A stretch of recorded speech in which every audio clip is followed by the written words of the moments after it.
General Gowans, thank you very much for joining me here today to discuss this very serious topic of soldiership. First up, what's the purpose of a Salvation Army soldier? Well, the Salvation Army, at its very beginnings, attached itself to the militant idea of the Christian church. We didn't invent it. Paul talked about it all the time, put on the whole armour of God and behave like a good soldier of Jesus Christ. This isn't William Booth, this is brother Paul in the New Testament talking about militant Christianity. Salvation Army adopted that, and there seems to be a plot, I can't think of a better word, a minority, but a powerful and vocal minority in the army that thinks we should abandon the idea of being a militant Christian church. I think that many of the churches have adopted what we seem to be wanting to get rid of. We hear all the time about warfare, spiritual warfare, and is this the time for the Salvation Army to stop being militant? It's quite obviously opposite. What is a soldier? A soldier is a militant who has seen that the devil and all his works will not yield to pious platitudes, nor even to sweet prayers. Now, that needs to be said very gently, because people will misquote me and say that Gowans is against prayer. I'm not against prayer, but prayer alone is not enough. We need action. And evil will not yield to pious statements, pretty pamphlets, clever videos, unless there is a militant attack in it. The devil only cedes when he's attacked. And I'm afraid that we're losing our ability to attack. We think that organization will do it, or better music, or different means of worship. I'm for all of those things. But a militant and aggressive Christianity, such as Mrs. Booth talks about in her books, is the salvationist, true and simple. We must fight it. We must fight evil. We must fight poverty. We must fight ignorance. We must fight ill health and AIDS and these things. We're not going to say we'll have a committee to see what can be done. We must attack those things. When I was wandering through the world as the general, and I'd come to a school where the kids have half a pencil each, it's not enough to say, isn't that a pity? I feel I've got to attack this army which allows part of it to be rich and part of it to be poor. And there needs to be a pooling of the resources of the army. What is the salvationist? The salvationist is a member of a mission team. A Salvation Army Corps is a mission team. I don't dislike the words, the nouns that we use for salvationist paraphernalia. We can call it a corps if we like. But the corps needs to be understanding that it is a mission team. I oppose the idea in Britain of forming a territorial mission team. It suggests that the rest of us are not mission teams. Every potted little corps with 6 soldiers and a dog, it's a mission team. And if it is, it'll work. I don't know what the dog will do exactly, but it'll work. But if it's understood that it's a mission team, and that the officer needs to understand that he is not a pastor, not in the narrow sense anyway. He may be a pastor and a preacher, and that's okay, and I'm for that. But his first task is to be the mission team leader, and to teach and train his militants, his soldiers, and tell them how to fight, how to attack evil, and encourage them to see that the war will be won by them. So going on from that, General, why were soldiers originally created? Well, they caught the fire of William Booth. That's really what when you hear Mrs. Booth say that I want to save the world and I don't care how you do it, that is pretty aggressive stuff. They weren't milk and whey people. They were aggressive people. When you read the sermons of William Booth, or the things he said, You feel uncomfortable now, and he's been gone how many years. It's so up to date. He stirred up people's willingness to dedicate themselves to this militant thing. And the strange thing was that Salvation Army, which went in for aggressive Christianity, were the happiest church in Christendom. They laughed themselves to bed every night. They were so happy, you know, everything.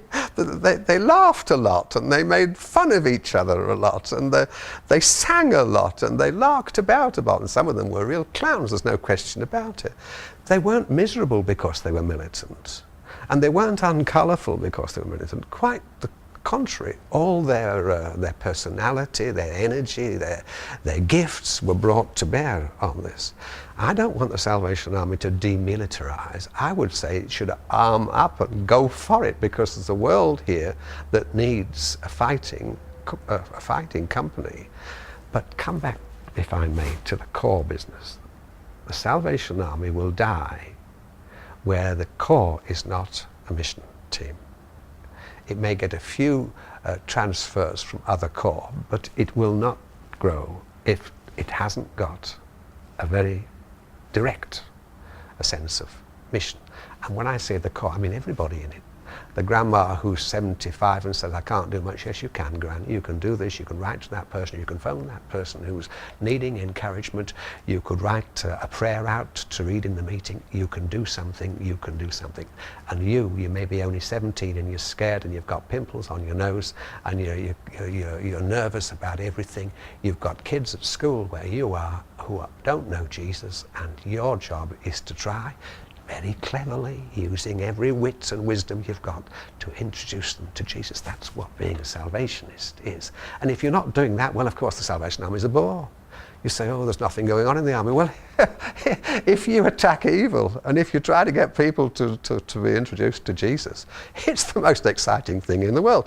And when you succeed in actually persuading somebody to come under the gospel's spell and be transformed by the power of the Spirit, God, there's nothing more satisfying in the world. You're a young man, and I shouldn't address the young man because I'm not young, and the young have to speak to the young. But I do get a little bit annoyed, that's the word. I mustn't say angry because General's not supposed to be angry. But I do get annoyed when some young Salvationists talk as if the Salvation Army owed them something. When are you going to entertain us? What are you going to do for us next? Are you going to build us a skating rink? You know, do we get overseas trips if we join the Salvation Army? The other churches do this. Why aren't we doing it? And we haven't even got a gym in our corps. We know when are you going to build it? They talk like this, and I want to quote J.F. Kennedy, that said, stop asking what America can do for you, ask what you can do for America. And that's what I'd say to the younger people, because they've got the energy. So, General, what's the difference between a soldier in the Salvation Army and a layman in the church? Well, there shouldn't be any difference, except that we are more visibly so, and we talk about it so, and we dedicate ourselves to it. Now, I'm not making comparisons. The Salvation Army was made when most of the churches in Christendom were already in existence. The Anglicans were doing pretty nicely, the Methodists were holding forth, the Baptists were okay, the Pentecostalists were praising the Lord. It was all going on when the Lord, I believe, made the Salvation Army. Now, he didn't want to make another Baptist. What's the point? We've got one of those, you see. And he didn't want a Catholic. They're nice people, they're doing well, it's beautiful what they're doing. But I want to do something different. I want a visible church, a noisy church, an obvious church, an aggressive church. And he made that. And the efforts that some people are making to disarm that and make us either like the Methodists or the Baptists or the Pentecostals. Look, they all have their gift, but we have our gift. And we're called to be a visible, aggressive army. And if we stop being an aggressive army in which the congregation knows that it's not just a congregation sitting there to get a blessing, but forced to be mobilized and trained for action, if we stop doing that, Well, the Lord will say, well, we don't need to look after the Salvation Army anymore. It's not doing what it was made to do. Most of them have become Baptists or Methodists in system and so on. They might as well go where they came from. I'm speaking very strongly here, but the founder spoke very strongly. He said when the Salvation Army stopped fulfilling its mission, that he would go to its funeral. He would be glad to go to its funeral. I'm not looking for my funeral yet, because there's plenty of good things going on in the army, but the tendency in some areas to try to be what it wasn't called to be. I say to them very rudely sometimes, I suppose, or it's misunderstood as rudeness, that if you don't feel called to this militancy, where the church is not just a congregation, but a team of missioners, if you don't want to go where you feel comfortable, because there's all kinds of churches, the Lord's created them all and they're beautiful in their way. But don't knock it, don't try and destroy it. Adapt it, have a bit more imagination, be a bit more courageous, a bit more audacious, but don't knock it. The Lord made this thing. If you don't like it, do something else. But if you're not prepared to make that thing, if you only want to be a church member where you go once on a Sunday and put a couple of dollars in the plate and feel good for the rest of the week, that's not us. It's to be constantly provoked by the Spirit, to be aggressive, in the best sense of the word, to win people for Christ. And it's a marvellous army. It's better than you think. So do we really need soldiers in the Salvation Army today? Well, they're everything, aren't they? I mean, you can have the cleverest officer in any army, but if he's got no soldiers, there's not much going to happen, is it? It's all right having a team leader, which is what the mission team leader, which is what the officer is. But if you've got no members in the team, they're the people. Listen, I've been an active officer for 47 years, and I've been retired for a bit. But I'm more and more convinced that if we can mobilize the soldiers of the army and make them realize how important they are, then the army would be marvelous everywhere. It's marvelous in many places. In every territory there are some corps, some mission team corps, that are doing marvelously well, everywhere. What sort of mission should soldiers be involved in? Now that's where I turn the question over, because every corps must decide, under the guidance of the Holy Spirit, what form and what emphasis their particular team should go for. It's all right, William Booth saying go for the world. Well, you've got to go for it a piece at a time, and every corps mission team needs to decide who they're making for. Now, if your corps said, we're going to go for youth, well, then you adapt your program to the things that will reach youth. Not things that will, excuse me saying this again, not things that will entertain and keep happy the young people we've got and are supposed to have found the Lord. If they'd found the Lord, they wouldn't be so wanting to be entertained. It's not that we must use our imagination for. It's the outreach business. But if we do that, it still works. What should a soldier look like today? Well, he should look a bit like you. A well-shaven head, I suppose. When I was young, I had hair here, you know. Is that image important? No, it's beside the point. And we shouldn't make any big issues out of those kind of things. It really is a diversion, you know. It really is.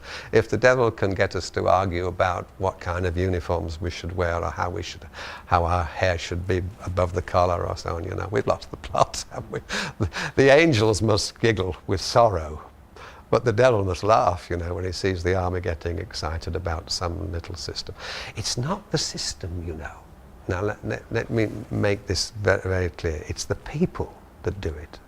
See, I've lived a long time, and I could take you today to a way out contemporary corps where they do everything, you know. They have clever ideas for nearly every meeting, and everything's on the overhead projector, and they sing all the modern songs, and they swing from the rafters. And I can take you to a corps like that where people are getting saved, and soldiers, which is our word for disciples. When they say, I don't want to make soldiers, you don't want to make disciples. the salvationist word for a disciple is soldier. And you don't want to make any? I've just said I could take you to a way out church, Salvation Army Church, where people are getting saved and the Lord's presence is without question there, and the Holy Spirit's blessing is on it, and they're getting people saved and they're making disciples. Now, I can take you to the most terrible traditional corps in the UK, where it's so traditional, you say, surely this belongs to the Dark Ages. We've passed all this out. They sing all the songs from the songbook. They have a big band and songster brigade, and a lot of them wear their uniforms. It's so old, and I'll tell you, they're getting people saved and making disciples. It is not the system, it's the persons. If the mission team members are missioning, the structure in which it works is not that important. It's not that significant. It's not the system.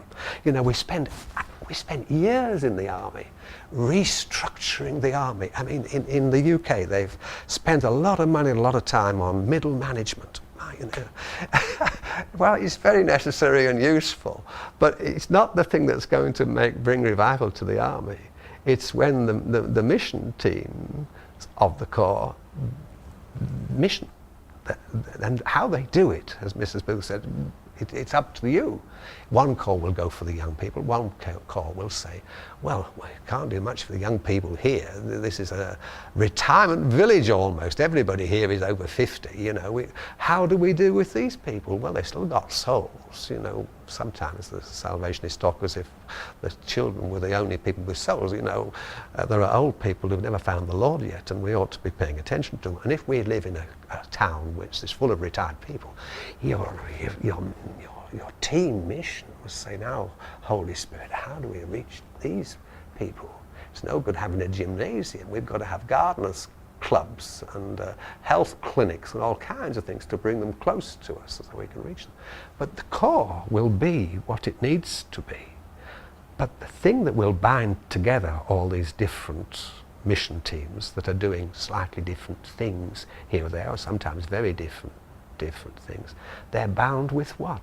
They're bound because they're all got one mission and they're all militant to win the war. And it won't matter if one of them has a blue streak down the back of his hair and one of the corps cadets likes to put a diamond on her belly button. It doesn't matter. It's if she's mobilized and really weeping to get people saved, it pales into insignificance. I mean, if you look in the history of the army and you see this man called Elijah Cadman, who, you know, the nicest thing you could say about him at his best was he's an ugly little beggar. He was short, stunted, he was bow-legged, and he was cross-eyed, and he neither could read nor write when the Lord got hold of him. I mean, you know, it's the person, you see. He didn't have much of an education, though he got to learn to read and write, and he could give a very good sermon finally. But it wasn't exactly the type you say we'd like an army full of Elijah Cadmans, but there's a place for them. General, often soldiers don't model Christianity as they should. Due to that example, members and adherents don't want to sign up for the cause. What would you say to those who are reluctant to become soldiers?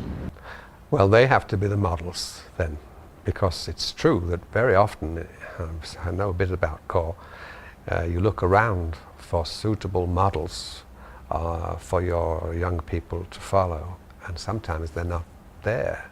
They are demobilized Salvationists. That doesn't mean they've stopped being Salvationists, but they aren't mobilized. They're not investing themselves. They're not giving themselves. They're not enthusiastic for the mission. They keep the machine turning over. That's not the model that the young people need. So what I would say is that the young people that have a bit more fire and a bit more idea of what we should be like, they've got to model the younger lot that's coming on behind and be better models to them. And actually, some of the younger Salvationists, I'm thinking, when I say younger, I mean up to 30, because at my age, 30 is young, up to, in that area, some of them are very good models. There's no hesitation to testify, and they pray. They're praying people. They've got a lot to give, but one of the things they give us is the model. But one of the things that you can do for the young people who say, well, we haven't got much to model ourselves, is to read that sermon from William Booth, who says the model is Christ.